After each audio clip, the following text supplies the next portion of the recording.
Comme des millions d'autres personnes, tu as toi aussi peut-être tenté l'expérience des sites de rencontres. Tinder adopte un mec mythique pour ne citer que, il y en a pour tous les goûts. Comme des millions d'autres personnes, toi aussi, les sites de rencontres ont peut-être faire croire une certaine vérité, définie par les règles de la société dans laquelle tu vis et qui te plonge à croire certaines choses.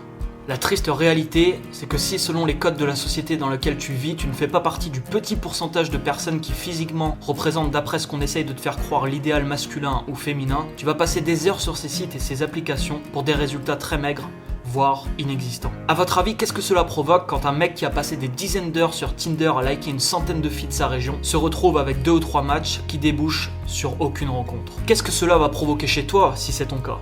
Ton estime de toi va-t-elle monter ou descendre? Ta confiance en toi avec les filles va-t-elle monter ou descendre? Tu seras plus tenté de croire que tu plais aux filles ou que tu ne leur plais pas. Il y a 2 grandes raisons qui poussent les gens à s'inscrire par exemple sur Tinder. La première, tu es célibataire et tu recherches quelqu'un avec qui construire quelque chose. La deuxième, tu veux juste passer du bon temps avec des filles, un désir poussé par ton énergie sexuelle qui peut te faire des choses hallucinantes, comme passer des heures entières devant ton écran à espérer qu'une fille te réponde, faire des centaines de kilomètres pour aller en voir une, sortir le grand jeu à une fille un soir et lui payer une superbe soirée pour espérer l'amener dans ton lit par la suite, tout en sachant parfaitement au fond de toi que cette fille ne te correspond pas du tout et que tu sais pertinemment que tu n'as pas d'avenir avec elle. L'énergie sexuelle est l'énergie la plus puissante du monde. Tu l'as très certainement remarqué, elle te pousse à agir, elle te pousse à passer à l'action. Je te parlerai bientôt de ce sujet dans une vidéo qui y sera dédiée, car soit cette énergie te contrôle, soit c'est toi qui la contrôle. Tu peux faire en sorte de dériver cette énergie au service de ta créativité, de ton imagination, de ta passion, de ce qui compte réellement pour toi. Car si tu laisses cette énergie sexuelle s'exprimer, dans 90% des cas,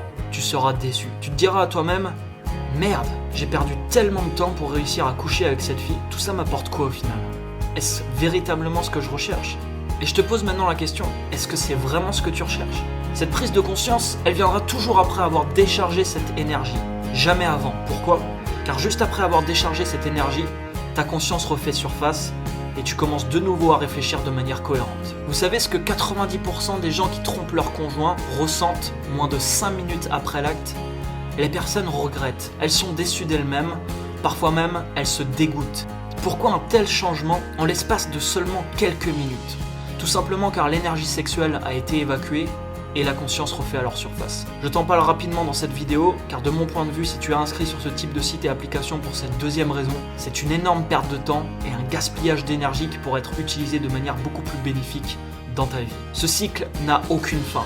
Plus tu laisseras ton énergie sexuelle au contrôle de ta vie, plus tu perdras un temps considérable à essayer de satisfaire tes désirs, plus tu en seras dépendant, et plus ce sera difficile pour toi d'attirer à toi une personne dans le but de construire quelque chose basé sur l'amour et l'union. Ce sujet est pour moi un des plus importants qui existent. On a aujourd'hui malheureusement très peu d'informations là-dessus.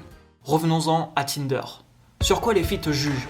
Tu es jugé sur un seul et unique critère, ton apparence physique. Sur Tinder, c'est malheureux mais c'est la réalité. Tu as très peu de chances de faire des rencontres si tu ne corresponds pas aux critères de sélection. Est-ce que ça veut dire que tu ne plais pas aux filles? Non, bien sûr que non. Ça veut juste dire que tu es trié sur le volet parmi des milliers de profils que l'on juge sur un seul et unique critère. Les relations basées sur ce seul et unique critère sont pour la plupart des cas foireuses. Pourquoi? Car tu ne vis pas qu'avec le physique d'une personne, tu vis avec son âme, son caractère, ses projets, ses ambitions, sa créativité, sa curiosité, ses croyances et ses convictions. Si tu es sur ce type de site et que tu n'arrives pas à faire des rencontres, je te le crie haut et fort, ne laisse pas ce type de résultat te définir en tant que personne. Ces sites et les personnes qui te trient sur le volet ne connaissent absolument rien de toi, rien de ta vie, et elles ne font seulement que te voir. Dans la vraie vie, tu seras aussi bien sûr jugé sur ton physique. C'est ce qu'on voit en premier chez une personne. Mais dans la vraie vie, tu pourras t'exprimer et faire ressortir la personne que tu es réellement. Tu as l'occasion à chaque moment de t'exprimer pleinement dans ce monde. Mais encore une fois, comment utilises-tu ton temps? Dans la vraie vie, ce n'est pas forcément celui qui a le meilleur physique qui gagne. C'est celui qui exprime pleinement qui il est avec authenticité. C'est celui qui arrive à transmettre de l'émotion. La personne que tu es à l'intérieur sera peut-être 1000 fois plus beau que bien d'autres personnes avec un extérieur attractif. Alors bien sûr, il y aura toujours des filles qui seront intéressées uniquement que par ce critère et qui n'iront pas creuser plus loin. Mais c'est loin d'être la majorité.